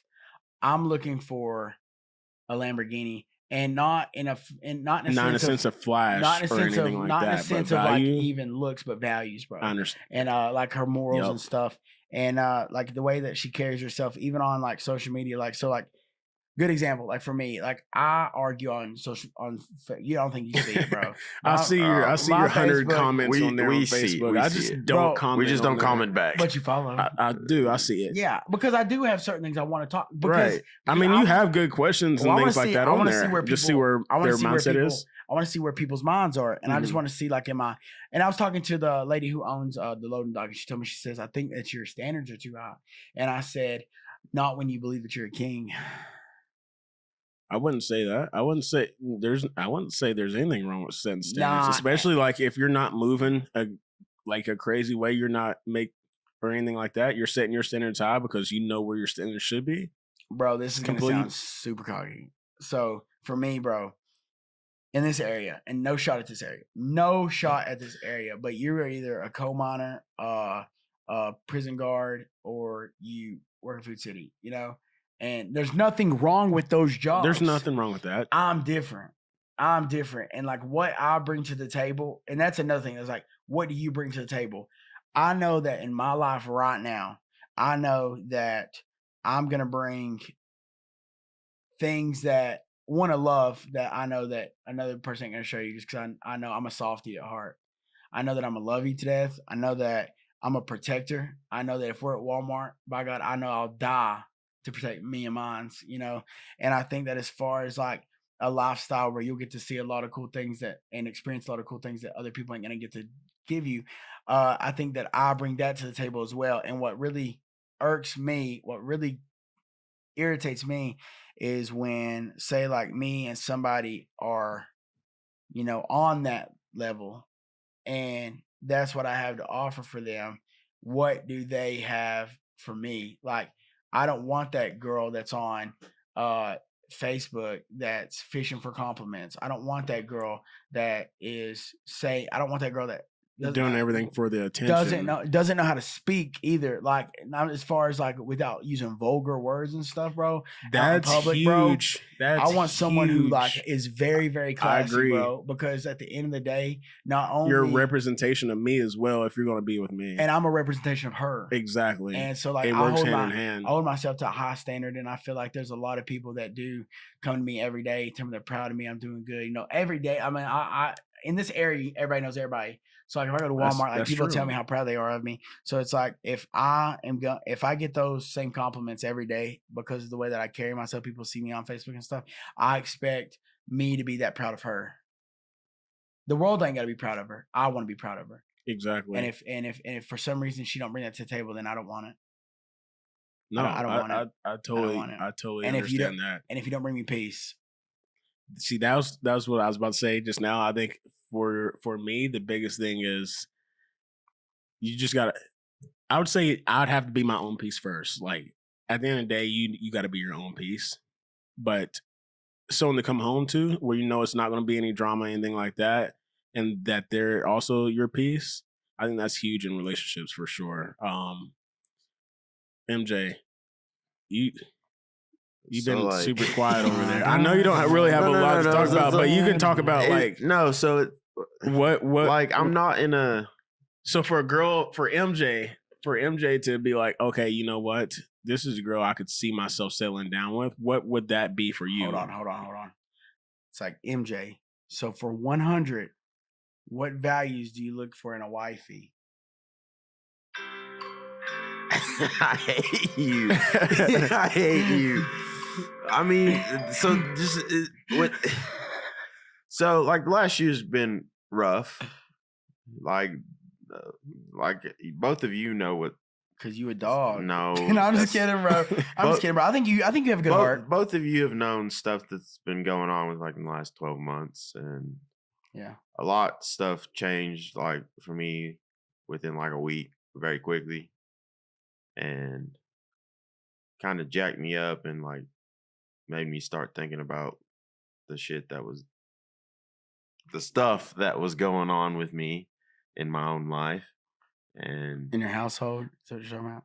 No, like just like me personal, mentally. Like what we talked about earlier. I had to start thinking about like something's not right. Right. I got a lot going on, but I shouldn't. The way I'm feeling should not be like this. Like I should not feel the way I do. I feel you. So I think that's the underlying thing. I'm just glad you're happy now. I have been happy for like the last few days. I'm proud. That's of you. Good. So that's good. That's what we love to see. Like the hardest thing to ever do as a man is ask for help. It's like I can't really say what a woman could do to make me feel good when I'm still trying to figure out that yourself. No, what makes me feel good. So quick question. So and I totally get what you're saying. You know, we won't say it on the thing. I get what you're saying. But if you are in the dating stage, like say you do convert and you quit talking to all these girls on Snapchat. He said convert. He acts like I'm like snapping. You're becoming 20 girls all at the same time. No, there's not that many. There's way more. So so say you do decide to start dating. What do you bring to the table? What do you bring to the table? One of like the most honest people there is. Facts. Too honest. Too honest. I think that's a downfall, bro. Well, no, you're too honest. Sometimes you're mean. Sometimes you gotta understand, girls can be sensitive, man. I will definitely not lie. So if a girl asks me a question, I am going to give her my honest opinion about it. He's gonna tell you the full truth. Your hair look look good? Hell no. Or he gonna be like, I mean, you going out like that? Bro, hold on. Before we move forward, bro, you know who we was talking about before the show? Dude, her hair looks really good right now. Elle. Oh, yeah. Yeah. You know who. You know who we're talking about. You know who. You just told me about her a second ago. Oh, okay. Yeah, her hair looks really good right now. Okay. We just leave it at that. Okay. So, I know that you'd asked me. Could have said any other letter though. Oh, well, where was he going with that?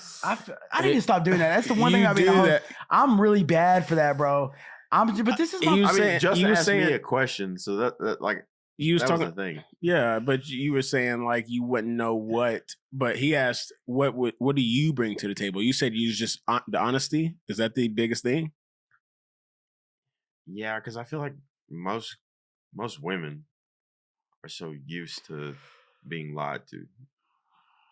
And that does happen a lot. You're going to quit looking at me like that. You gonna quit saying I'm texting bro, 50 you million gonna quit girls looking at me over like here. that, bro. I'm a changed man. I would say there's like a lot of girls that would say now told like Hannah the they truth. feel like they're constantly lied to. But I do got another question, and this is one for the game. Do you feel like women are better at the game than men, or men are better at the game than women? Women. Why? Because they got more players.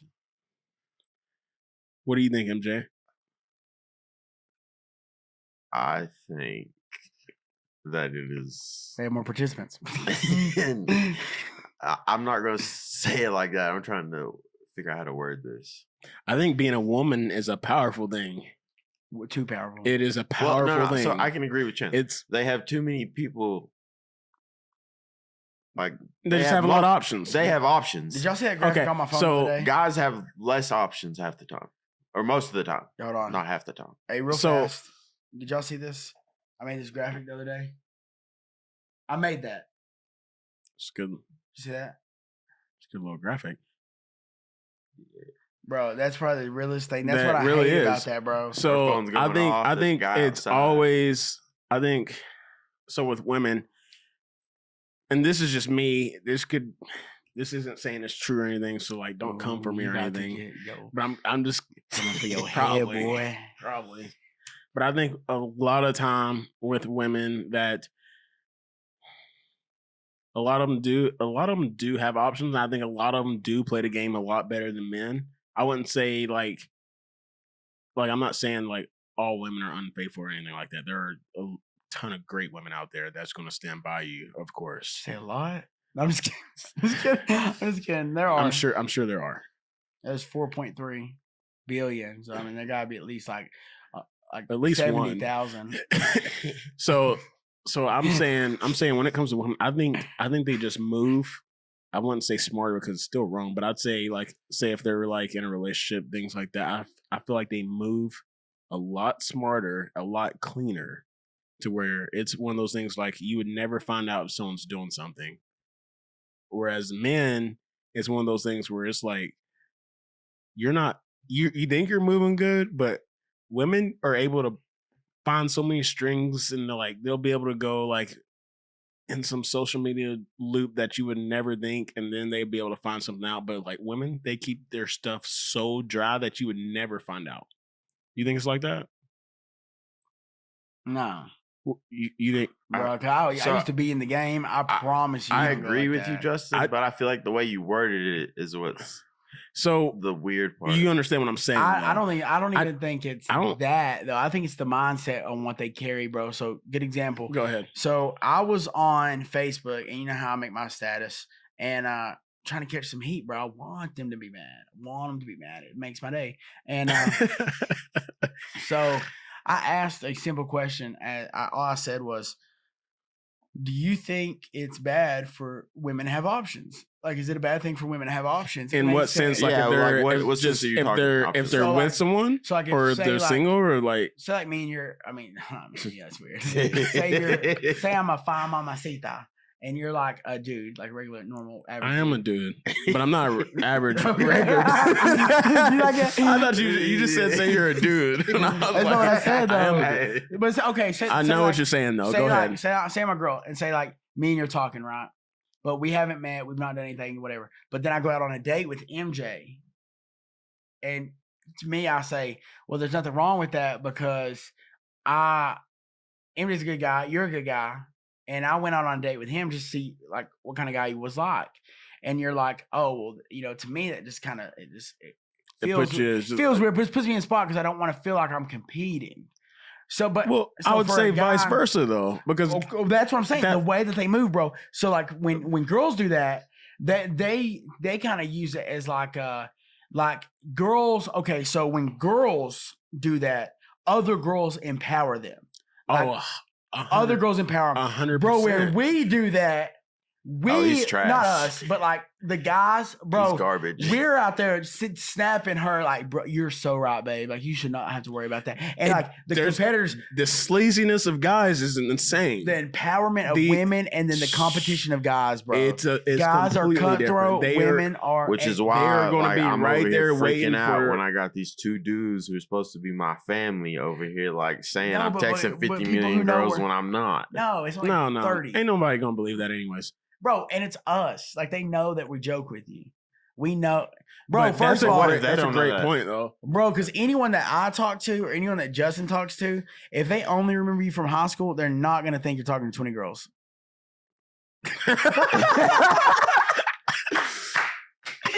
I'm just kidding, dog. That's crazy. I didn't know where you was going with that at first. Well, it was good, though, right? It was. Wow. I'm just kidding. High school MJ. Tell him that was like MJ 7, 8 now years ago. It's completely different. Well, it was 7 high years school ago. Chandler and Chandler now is completely different. I got a hand tat. Opposites. I'm not gonna lie. I didn't really do much in high school. Why are you lying? No, in a sense. In a sense, you didn't. I really didn't. I really didn't. Like, who did? I feel like really, if you think about it. What are we talking about? If you think about it, in high school, who did? I didn't. I know somebody. I barely left my house. I know somebody, but I'm not speaking on their name because they're not here. Initials. I can't give it because they give it away. But anyways, there were some people that was moving. First initial. There was first initial. Huh? First initial. Nah, we're not doing that. We're talking about it off the camera though. Yeah.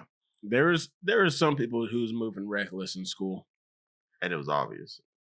Oh, like big time obvious. I have a question. And MJ, I guess you can't talk about this. Is it not crazy being from a small town like how we are? And like, I guess just leaving this area and like how territorial I am. Like, I'm very territorial when I'm with somebody. Not territorial as like I'm possessive, but territorial is like, bro, if she is mine, I'm hers. Like, we are together.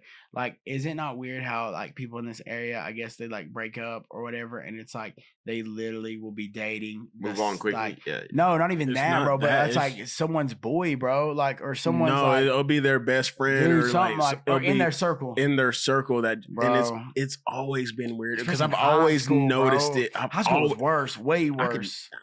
I could never have dated anyone in high school because it would be your best friend to try to get with your girl. Bro, I literally, like, there was a clique in high school. It would be literally anything like that. Everybody that was in like this certain clique that was in my grade, dude, they all dated each other. And I was sitting there thinking like, well, speak of, I'm not going to say that, but like me and my brother. Dude, shut up, bro. But we're cutting this shit. Yes, bro. Fucking weird. Yeah. I don't know why I brought that up. Okay, so chupapi menino. Don't forget to cut this shit. I'm cutting all this shit. Got no bro. choice but to. Anyways, but yeah, women move different. Like, I'm gonna put like one of them broadcast interruption. Women had to cut all that out. Women move too much different. Details were leaked. Yeah, they do move different, bro. But I will say this, so I would say that it is a hard time for a man that really is looking for. Because I will say this, bro. Like, I can go. So I only go to the loading dock. I don't go to the club no more. I don't drink. I don't smoke. There's a lot of things that me and people that don't go to the club no more. Me and people that are like around here, like real close, like to me, we don't have a lot of the same like characteristics, bro. So like for like me and like a lot of the women around here, that's why it's so hard for me to actually like take them serious. And not serious is like that they're not serious, but serious on like what my goals and values are. Like the people around here just don't have those. And that I think except my ex. I hate myself. I think it's one of those things that we talked about too. Just having the mindset around here, I think is totally different because it's like growing up here. It's a bubble. It really is. It's like a bubble, and a lot of people's never been outside of like. Yeah, they've been outside of Watts County and they've been places, but it's Kingsport, like they've never vacation. Kingsport, Bristol, and they went places for vacation, but they always come back here. and everything's always been involved around here, and they think like that's how the actual full worldview is, and it's never like that. It's not. It's not. It's actually completely different here than anywhere else. Honestly, if you ask me. Yeah, it's super weird. It's super weird how it wasn't until I went to California that I really, which California's do night and day, night and California's day, night and day. And don't get me wrong, so like for example, like a lot of the values and stuff in the country I do like, but there's a lot of things that are just very like they move differently, and I don't like the way things move. Especially like the small town area, it's like everybody. Like you grew up here. Well, for me, I didn't grow up here, so you grew up here now. Well, leaving you fitted right in, brother. Leaving the big city and then coming to like a small area. You was in Baltimore? Yeah, and then Virginia Beach. I'm talking culturally. Yeah, I'm not talking about like I definitely very love the fact that I ain't gotta worry about people shooting at my house every day. Yeah, I very much like the fact that I ain't gotta worry about like gangs. Scary. You're right, but I'm very glad I don't have to walk outside the back of the gym and a gang jump me. Like I do love that. I do love that. Yeah, that you know everybody around here is you just know how stuff moves around here. Easily walk outside. Right. It's not like you got to fear walking downtown or anything like that because literally you know everyone around here. Yeah, but you do know that like the one thing that does sit with me though is like I do realize that like it could go south, like but in different ways. Like we have had some like little crazy things off the wall things happen, but I think mental health care falls a lot of people, and I think like you when you hear about these people going postal and I was backed up. Going postal and like doing some crazy stuff and like killing a couple people. I mean, I think that's just the mental health and like what exactly has happened in their life for them to like get that far. Well, I think you talking about like around here and stuff like that. Well, first of all, around here, everyone has that way of they don't want to reach out for help. Do you think that mental health is worse here than the city? I think to a certain extent it can be.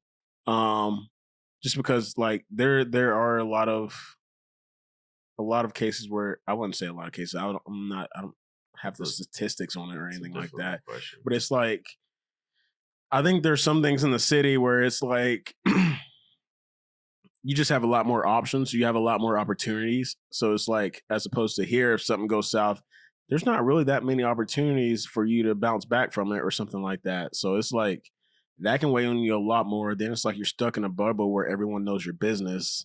Everyone's talking about everything. So it's like one of those things where it's like everybody can find out a lot about your business. And if that happens, that could be something that really affects you mentally, especially like, let's just say like women in high school, ruthless. Honestly, like when it comes down to it, they were mean to each other. Bro. Mean to each other. So it's like, those are things that could very well affect your mental health. But like you go to a city, there's so many people. It doesn't matter. Exactly. So do you think it's harder for people, especially like as an adult? Like, so I know you kind of did this, but you was a kid. You did this kind of after college, but still not to a degree. Just off of just analyzing other people, do you think it's harder for people to live that fast-paced life in the city and then move to the country, or do you think it's harder for people to live this slow-paced life and then try to make it work in the city? I think it's harder to live that fast-paced life and come back to the country, just because it's like if I'm from here and I've moved to the city, I've been able to adapt that quick. But it's like anytime I come back here, it's so much harder because everything moves so much slower, and it's like I feel like my mind moves 1,000 miles a minute now. It's like I should be doing this, I should be doing this. And it's like everybody's moving around at a comfortable pace because everyone is pretty comfortable around here. Whereas in the city, everything's moving quick. Everyone's trying to get to wherever they're trying to get to and things like that. But I would say it's definitely harder living in the city than going back to the country, because like coming from the country, moving to the city, I have no problems with it. It's one of those things. It's like I almost wouldn't want to come back, just because it's like there's just so much more to do, so many more opportunities. It's like you just have a lot more chances, and it's like a lot of people from around here can move and have a lot more of those chances. I think a lot of it too, people are afraid to take risks. and it's like moving to a city is not that bad. But I understand you grew up around here. There's a lot of things around here in the country that you can't do in the city that are just everyday life for people who live here in the country. Like gang shit. yeah. So it's like, we all had no. You say I'm saying like we all had friends who like lived on farms and things like that, or like things, and it's like you go to the city, you don't get that, and it's like you got a lot of Southern hospitality around here too. You're not gonna find that in the city. People are rude. People are just gonna be rude. They're gonna say, "Quit talking to me, bro." I remember one time. I went to UDF. I don't know if you know what that is, but it's United Dairy Farmers. It's in Ohio. Never heard of that. Okay, they make their own that ice was cream. also how I acted when I first got here. Yeah, he's rude. So there was this there's this thing called UDF, and it's United Dairy Farmers. They make their own ice cream and everything. So I was up in Ohio, and I went to pay for it, and dude, I didn't have like 16 cents, and I was talking to the woman, and I was like, "Oh, my bad. I must, I didn't get my money." She took it back, didn't she? No, it was actually weird, bro, because like I told her, I was like, I ain't got like the 16 cents, and she was like, "Well, I have your ice cream here. I guess what I'm gonna have to do is I'm gonna have to take 16 cents of my money that I earn and put it towards yours," which is ridiculous. Someone should never have to do that for somebody. And I'm sitting there thinking like, dude, I literally have had people pay for my food my whole life. Like 16 cents, woman, you're lucky. Yes. Like you're lucky I didn't come here and try to like really finesse you. Yeah, that's God, is that right? It is. That's what I thought. I looked it up before I got here actually, and I was like, man, it was like 85 degrees in Raleigh today, sunny. I was loving the weather, and I was like, what's the weather going to be like in Lost County? Thunderstorming. I love that. Oh my God, you like it? No. Oh, no, The opposite. No, Hates it. Bro, have you not ever heard that quote that says, "Sometimes the weather isn't your sunshine; it's the people that you put yourself around"? No, but I like that. I just made it up. you try to catch me in a lie? Yeah, I heard that. I haven't heard that. Yeah, bro, I'm your sunshine. That was good though, wasn't it? No, it was. Off the top of my head, bro. You can't even say it again, could you? Yes, I could. Let's say it again. Sometimes your sunshine isn't your weather; it's the people that you put yourself around. Okay. That's not what I said, but it's close. It was. It was. Guys, this has actually been a really good episode. Like, this is why I like three people. I feel like different views are really good. I can't wait to bring. I'm gonna probably bring one of you two back. Probably you because you're closer, but I'm gonna try to bring you back too. And I want to get two girls on here and like debate with them. Honestly, that'd be a great content right there. Just because I just want to see how their brain thinks, so I can just rebuttal it. Well, I'm just ready to debate because it's like I already know how they're going to. Let me not say that. Well, you can't I have say. a feeling. I have a feeling with a lot of things depends on who it is. that I know, like what they would say, and it's like I can see where you're going with this, and like a lot of times they do have a good point, but they don't like to hear our point, bro. So here's the crazy thing. So I could agree with that. I tell people all the time that the girls that I used to talk to, I would never even consider having a conversation with them. The girls I used to chase. Like the girls that I used to chase, I wouldn't even have a conversation. And that's because like I know what I'm looking for in a girl. And it wasn't until I had talked to a girl that literally carried them same values. And I remember how special it made me feel. So like to be with someone who carried real life values makes you never want to go back to like that temporary fun type of thing, No, right. So a long-term gratification is so much better than temporary fun. Absolutely. And that's what I'm looking for. So it's like it's just one of those things where like that temporary fun's always going to be around. Yeah, and every wife will be found. So if I bring two people on here, they're probably just not wife material for real.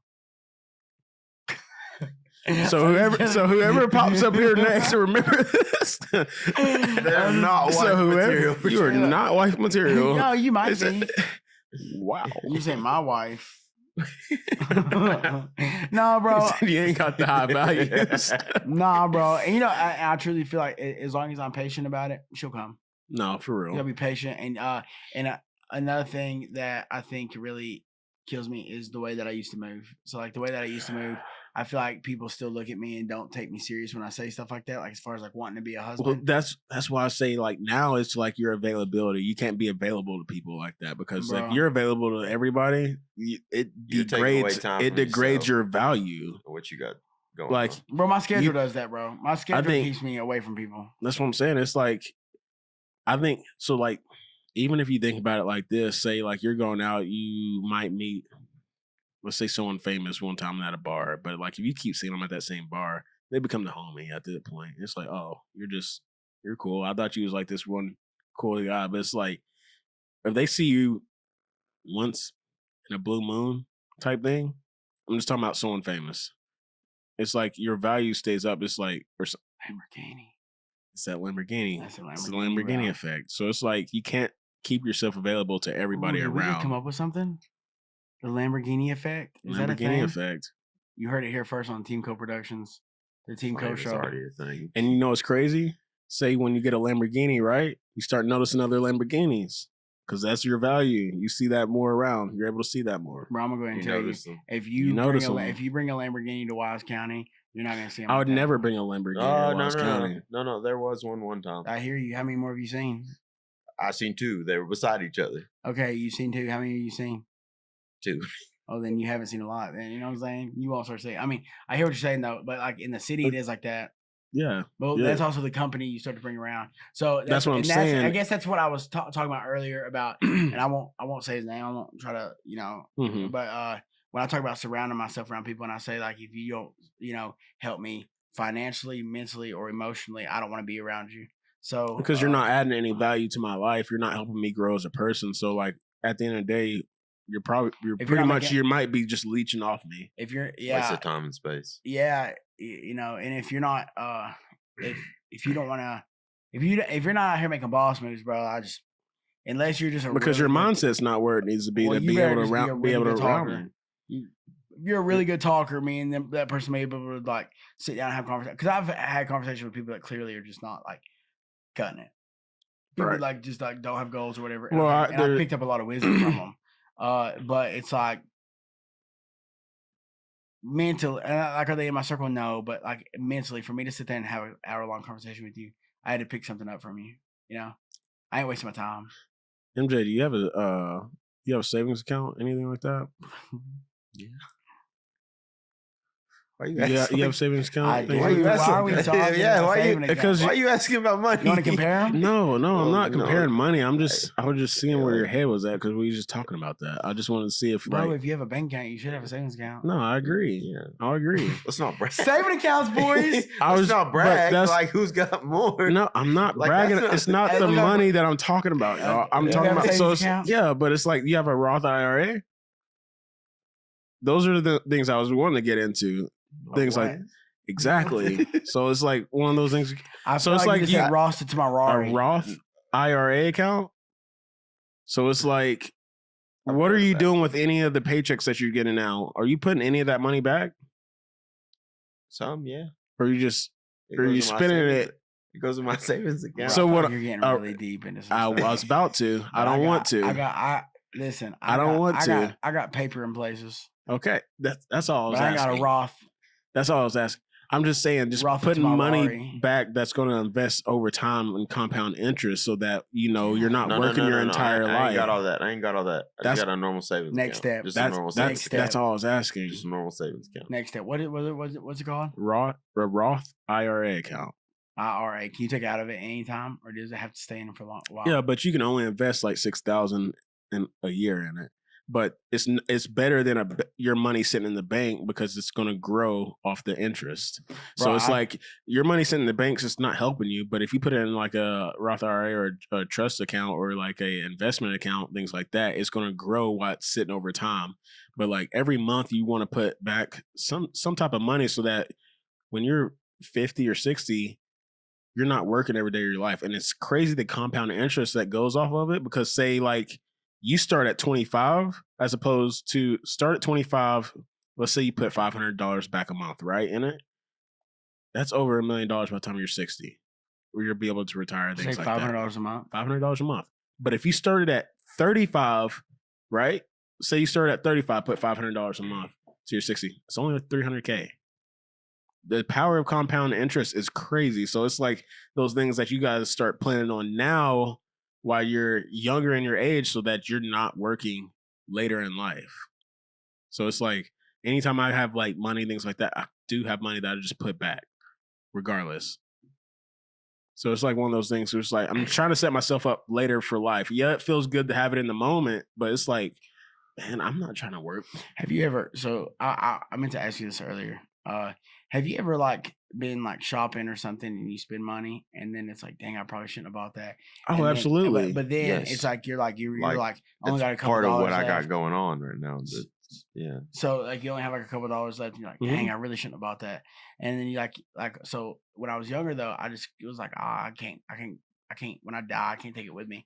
But now it's like I have this mindset where it's like instead of me going and doing that, I will put money back the same way. I will put money back the same way. And that's all I was And asking. don't If you're touch just it. putting some money back, it didn't even have to be in an IRA account or anything like that. Just knowing and like taking initiative when it comes to things like that, because it's like you'll have that money and it looks good now, but it's like if you just keep doing that, you're going to keep living paycheck to paycheck. Bro, I tell you, That's going to get hard. I'll tell you What if you have an emergency, your car breaks down, things like that? You don't have $1,000 back in your savings. Gotta get a new car. Right. Like just say like if you needed to get a new tire, new toe or a toe or anything like that, you just want to be prepared for all those things. Mm-hmm. Bro, I'll tell you, one of the of course we talk about me fighting and stuff, and I think one of the coolest things that I do have going for me is like the value that I have of my body right now. And I know it sounds crazy to say, right?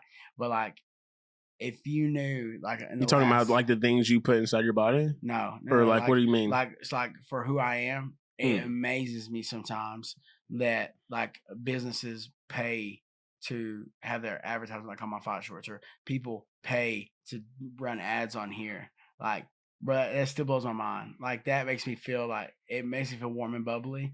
But it's like, dude, that's like those are people that just believe in you. I mean, you put in the work. Bro, it still blows my mind. No matter how, like, bro, okay, you know how I was talking earlier, like when people were like, oh my God, you fought on ESPN, bro, you made it. I'm like, bro, I do not feel there yet. I know it's a good accomplishment.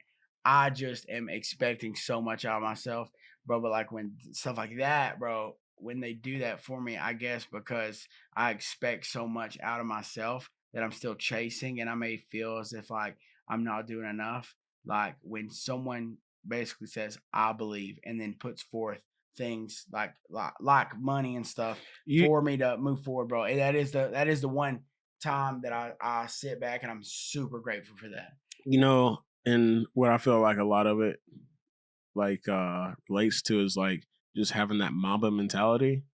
I think about Kobe Bryant, how he just kept chasing. He never felt like he arguably everyone knows how hard he worked. Right. And it's like he had so many great accomplishments, but he's not sitting there just boasting on them. Or like when he was just like he felt like he didn't make it yet. Right. Job's not finished. He definitely boasted the 81 though. Like,